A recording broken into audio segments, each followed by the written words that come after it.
جو آپ کے لیے اسے پائیے، یہ ترقی یافتہ ہے تاکہ جتنا زیادہ آپ خدا کی طرح سوچیں گے آپ اتنے زیادہ کامیاب بنیں گے۔ آخرکار ہم اصلی منزل کو پانے کی فراق میں ہیں، اور وہ ہے مسیح کی ذہنیت پانا کہ ہم جو بھی کریں ہم ویسا سوچیں جیسا یشوع سوچتے ہیں، اور تب ہم شیطان کے لیے خطرناک ثابت ہوں گے، کیوں ہے نا؟ صحیح ہے، اور زمانے کے لیے جواب بھی۔ دنیا ایسے مسیحی دیکھنا چاہتے ہیں جو اس طرح سے چلیں، اس لیے خدا نے ہمیں یہاں چھوڑا ہے۔ اگر وہ نہیں چاہتا کہ ہم زمانے کو بدلیں تب وہ ہمیں اسی وقت جنت لے جاتا جب ہم نے اسے قبول کیا تھا، پر اس نے ہمیں زمانے کو بدلنے کے لیے یہاں چھوڑا ہے، اور ہم ایک طرح سے یشوع مسیح کی جگہ پر ہیں۔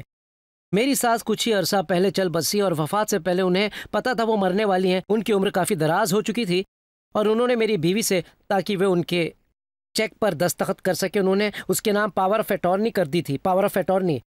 تو مرنے سے پہلے وہ اپنے چیک لکھ نہیں پاتی، گھر کا کرایہ دے نہیں پاتی، اپنی ضرورتوں کی چیزیں خرید نہیں پاتی، یہ کام میری بیوی کرتی۔ ایک روز میری بیوی کو یہ کرتا دیکھ مجھے خیال آیا کہ یہ ایسا تھا جیسے میری ساس ہی سائن کر رہی ہیں، اور یشوع کی جانے سے پہلے انہوں نے بھی تو ہمیں پاور آف اٹارنی دے ڈالی۔ وہ بولے اب میں اور یہاں نہیں رہ سکتا، پر تم لوگ میری جگہ لوگے، اگر وہ تمہیں قبول کریں گے تو وہ مجھے قبول کریں گے۔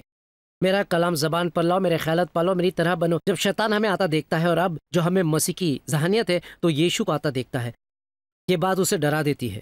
میں ایک سیریز کر رہی ہوں آرمڈ اینڈ ڈینجرس، جو روحانی جنگ کے بارے میں ہے، اور کس طرح ہمارے پاس شیطان کے اوپر اختیارات ہیں، شیطان کے پاس طاقت ہے۔ کوئی یہ نہیں کہے گا کہ ایسا نہیں ہے، لیکن اچھی خبر یہ ہے کہ ہمارے پاس نہ صرف طاقت ہی ہے بلکہ ہمارے پاس اس طاقت کو استعمال کرنے کا اختیار بھی ہے، پر اس کے پاس وہی اختیار ہے جو ہم اسے دیتے ہیں، اور اکثر اوقات یہ اسے ہمارے پاس جانکاری نہ ہونے کی وجہ سے دے دی جاتی ہے۔ مجھے پتا ہے، جب مجھے پتا چلنے لگا کہ میرا ایک دشمن ہے جو میری زندگی تباہ کرنے کے لیے فراق میں بیٹھا ہے، کہ یہ ساری وارداتیں جو گزر رہی ہیں وہ قسمت یا اتفاق نہیں ہے، کہ واقعی میرا دشمن ہے جو قتل کرنا، چرانا اور برباد کرنا چاہتا ہے، تب میں کچھ پریشان سی ہو گئی تھی، کیونکہ میں اس کے بارے میں کچھ کرنا چاہ رہی تھی، لیکن کیا کروں میں یہ نہیں جانتی تھی۔ بائبل کہتی ہے کہ ہم ایک جنگ لڑ رہے ہیں۔ دوم کورنتھیوں 10:4-5 کہتا ہے کہ ہماری لڑائی کے ہتھیار جسمانی نہیں بلکہ خدا کے نزدیک قلعوں کے ڈھا دینے کے قابل ہیں۔ اور آگے بات کرتے ہیں خیالات اور تصورات کی، تو ہم جانتے ہیں کہ میدان جنگ ہمارے ذہن میں ہے، وہیں پر سے شیطان ہمیں ہراتا ہے جو ہمارے ذہن کی میدان جنگ ہے۔ کتنی بار لوگ سوچا کرتے ہیں مجھے اپنے خیالات پر قابو نہیں ہے، لیکن خدا ہم سے چاہتا ہے کہ وہ یہ ہے کہ جب برے خیالات آئیں تب اپنا منہ کھول کر کلام الہی کی تلاوت کریں، جس سے کہ شیطان ہار جاتا ہے، وہ بھاگ اٹھتا ہے، وہ ہمیں نہیں ستاتا۔ بالکل خدا کی طرح سوچنا، ایسا ہی تو خدا ہم سے چاہتا ہے، پر آپ شیطان کی چیزوں کی بات کر رہی تھی۔ دراصل خدا نے جو ہمیں دیا ہے وہ شیطان کی قوت سے بڑھ کر ہے، اور وہ ہے اختیار۔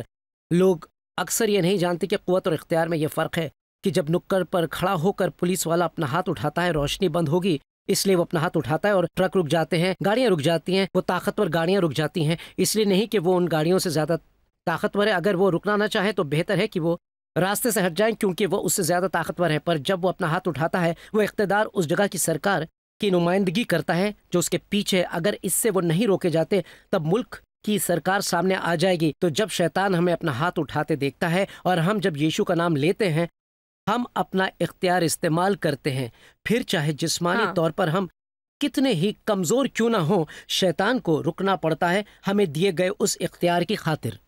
لوکا کے 4 باب میں بھی بائبل اس وقت کی بات کرتی ہے جب یشوع کو روح القدس بیاباں میں لے گئے تھے، جہاں شیطان نے 40 دن اور 40 راتوں تک ان کی آزمائش لی، کیوں کر روح القدس کسی کو بھی آزمائش کے لیے کہیں لے جائیں گے۔ ہمارے ایمان کی آزمائش ہونی ہے، ورنہ کوئی بھی نہیں جان پائے گا کہ اس کی کوئی قیمت ہے یا نہیں۔ یہ کہنا آسان ہے کہ آپ کیا مانتے ہیں یا کہ آپ کیا کر سکتے ہیں، لیکن ہم اکثر دیکھتے ہیں کہ حالات کچھ اور ہی ہو جاتے ہیں جب ہمیں آزمایا جاتا ہے۔ جو دلچسپ چیز اس 40 دن کی جنگ میں ہوئی، وہ دشمن سے لڑے تھے کہ الگ الگ وقت پر شیطان نے آ کر ان سے کہا۔ لوکا 4 کہتا ہے اور ابلیس نے یشوع سے کہا، لیکن جو یشوع نے کیا مجھے وہ بہت پسند ہے، لکھا ہے، اور یشوع نے ابلیس سے کہا یہ لکھا ہے، صحیح ہے، اور انہوں نے صحیفہ بیان کر دیا۔ جی ہاں، شاید میری اپنی زندگی میں نے نہ صرف کلام الہی کو شیطان کے اور میرے مخالف کھڑی اس ہر شے کے خلاف استعمال کیا ہے، بلکہ اپنی ذاتی کمزوریوں کے، اپنی جھجک اور اپنے خوف جو میرے اندرون میں ہے، کیونکہ مجھے خدا نے خوف کی روح نہیں دی بلکہ قوت، محبت اور دانش مندی کی دی ہے۔ ان آیات کو مجھے اپنے اوپر پڑھنا پڑا تو جو سب سے زبردست ہتھیار خدا نے ہمیں بخشا ہے وہ ہے کلام الہی، تاکہ میں اسے اپنے منہ سے بول سکوں۔ بائبل فرماتی ہے خدا کی حمد و ثنا اپنے منہ میں ہے اور ہاتھ میں دو دھاری تلوار۔ ہمارے ہاتھ میں خدا کا کلام ہے جو ہمارے منہ سے نکلے اور اسی سے قوت آتی ہے۔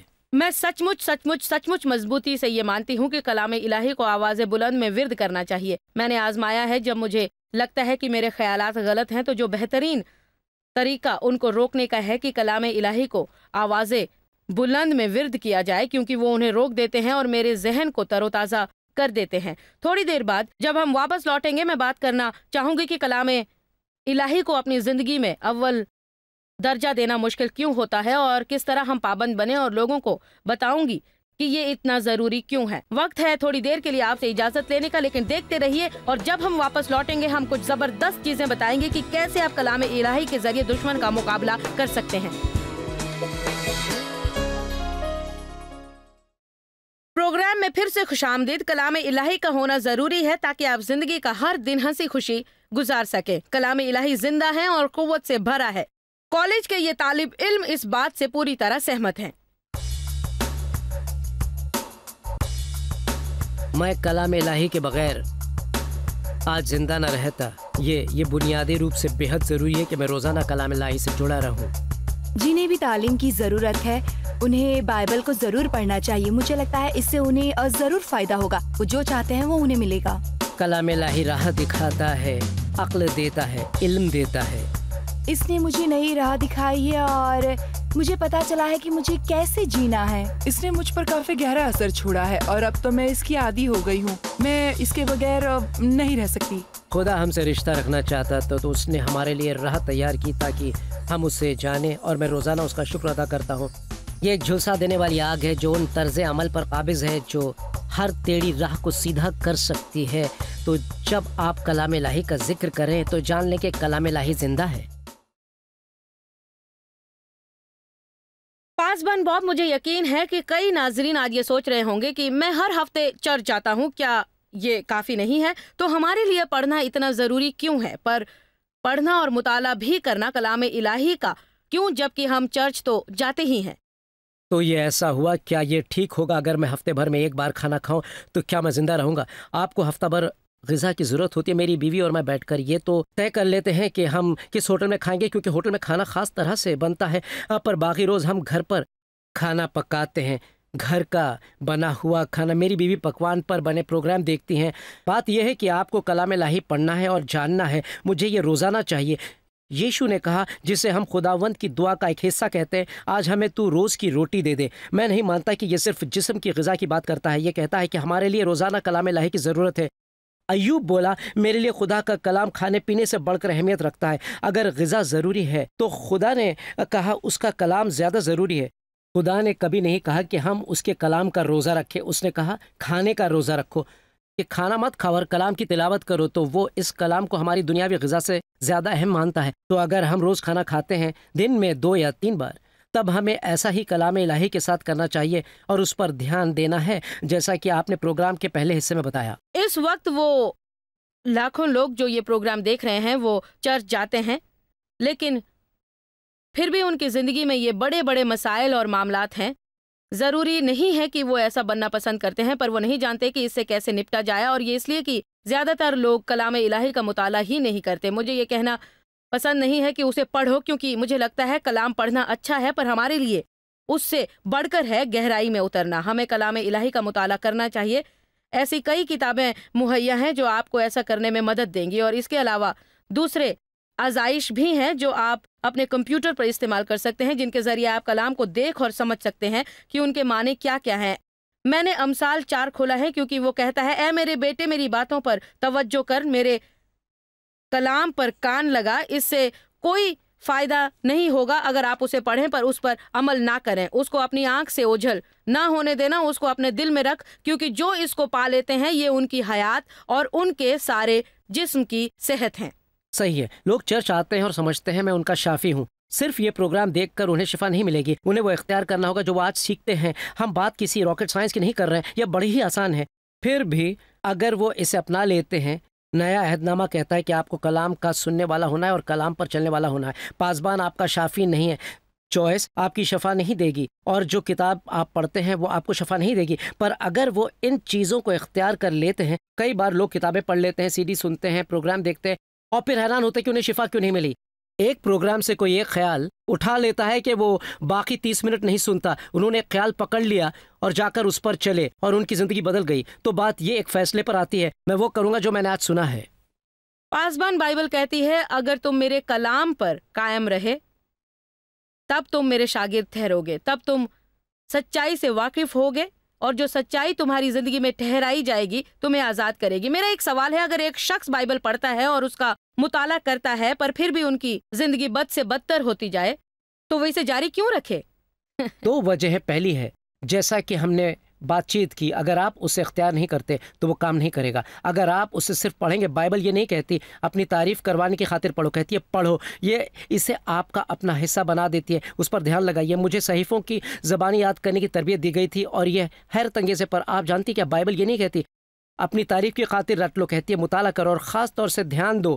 ایک روز میں نے ایک آدمی کو کہتے سنا اسے شفا کی ضرورت تھی اور وہ یشعیاء کے باب 53 کو پڑھنے لگا اور اس باب کو رٹنے والا تھا، پر وہ ایک آیت پر اٹک گئے۔ یقیناً اس نے ہماری بیماریاں اپنے پہ لے لی، ہماری کمزوریوں کو وہ لے گیا، اس نے بتایا، وہ اس پر غور کرنے لگا، وہ دوسری آیتوں کو جانچنے لگا، پر ان میں سے کسی میں بھی یقیناً نہیں تھا سوا اس ایک آیت کے۔ وہ بولا میں سمجھا خدا کیا بول رہا ہے، اسے پورے باب میں یہ سب سے زیادہ چرچا میں رہنے والی آیت ہونے والی ہے، اسی لیے میں نے یقیناً اس کے آگے جوڑ دیا ہے، یقیناً یقیناً یقیناً، اور پھر دن کے پورے ہونے تک اسے شفا ملی کیونکہ اس نے اس پر دھیان لگایا تھا۔ تو یہی ہے قوت اسے ایک لفظ کی جو خدا کا کلام ہے۔ ایک دوسری وجہ سے یہ اکثر آپ کے لیے کام نہیں کرتا ہے کہ آپ میں صبر نہیں، دوائیں لینا اور دن ختم ہونے پر کہنا کیا میں ٹھیک ہوں، نہیں، دوائیں اثر دکھاتی ہیں ہفتے میں، مہینے میں۔ اکثر ڈاکٹر ایسا کہتے ہیں 2 یا 3 بوتلیں پینے کے بعد آپ کو بہتر محسوس ہوگا۔ اگر آپ عام لوگوں میں سے ہیں، آپ کے صبر کا پیمانہ ہوگا اتنا لمبا اور ہم اگلی صبح تک تندرست ہو جائیں گے یا نہیں ہوں گے۔ تو کلام الہی بھی اس طرح سے کام نہیں کرتا، آپ کو صبر کی ضرورت ہے کہ جب آپ خدا کی منشا پوری کرتے ہیں آپ کے وعدے پورے ہوں گے۔ تو بات ایسی ہے، جانتے ہیں کیا، آج سے مہینے بھر بعد میں ان پر چلوں گا، آج سال بھر بعد میں ان پر چلتا رہوں گا، اگر سال کے پورے ہونے پر بھی کوئی تبدیلی نہیں آئی تب بھی میں چلتا رہوں گا۔ اس طرح کی مستحدی کی ضرورت پڑتی ہے اور تب اچانک آپ کے حالات میں تبدیلیاں آتی ہیں۔ کوئی بھی بیج اگلے دن پھل نہیں لاتا، ہر بیج کا اپنا موسم ہوتا ہے۔ گیہوں تب نہیں اگتا جب بھٹا اگتا ہے، اور جیسے دوسری چیزیں ان کا ایک اپنا وقت ہے۔ میں اتنا ہی کہوں گا، کلام الہی کو تھامے رہیے۔ خدا جاننا چاہتا ہے کہ ہم سنجیدہ ہیں، وہ جاننا چاہتا ہے کہ ہم واقعی ایماندار ہیں۔ تو کئی بار وہ فوری طور پر دروازے نہیں کھولتا، حالانکہ وہ ایسا کر سکتے ہیں کیونکہ وہ ہمیں آزما رہا ہے، ہمیں کھینچ تان رہا ہے، ہم بڑھ رہے ہیں اور ہمیں سیکھنا ہے۔ دیکھیے، میں یہ مانتی تک نہیں کہ دروازے کھلنے کے لیے ہمیں کلام کا مطالعہ کرنا ضروری ہے۔ میرا مطلب ہے، میں مانتی ہوں کہ ہمیں خدا کے کلام کا مطالعہ اس لیے کرنا چاہیے کہ ہم خدا سے اور اس کے کلام سے محبت رکھتے ہیں۔ اکثر مقصدوں کا ایک دور ہوتا ہے جسے چھانا جاتا ہے، جب تک کہ جیسا آپ نے فرمایا آپ اس نقطے پر پہنچ نہیں جاتے جہاں آپ اپنی ایمانداری سے اور خدا کی اس قدر محبت میں اور اس کے کلام کی اس قدر محبت میں ہوتے ہیں کہ آپ ایسا کوئی فوری نتیجہ پانے کی غرض سے ایسا نہیں کرتے۔ یہ آپ کے اور خدا کے بیچ رشتے کا ایک حصہ ہے۔ اگر آپ کا اور میرا کوئی رشتہ ہے تب آپ جو کہنا چاہیں گے میں سننا چاہوں گی۔ آج اس پروگرام کے بعد ہم دوپہر کا کھانا ساتھ جا کر کھائیں گے اور میں نے 2 باتیں سوچ رکھی ہیں جن کے بارے میں آپ سے پوچھوں گی کیونکہ میں ان پر آپ کی رائے جاننا چاہتی ہوں۔ تو آپ جانتے ہیں یہ رشتے کا ایک حصہ ہے، تو اگر ہم خدا سے رشتہ بنانا چاہتے ہیں تو پھر وہ جو کہنا چاہتا ہے ہم وہ سننا چاہیں گے، اور اس نے اس کتاب میں وہ لکھ دیا ہے جو وہ ہم سے کہنا چاہتا ہے۔ تو مجھے یاد دلائیے گا کیونکہ یہ پروگرام اسی کے بارے میں ہے کہ ہم شیطان سے جنگ لڑ رہے ہیں اور ہم ہتھیار بند ہیں اور خطرناک ہیں، ہمارے پاس ہتھیار ہے۔ تو یہ شیطان سے لڑنے کا ہتھیار کیسے ہوا؟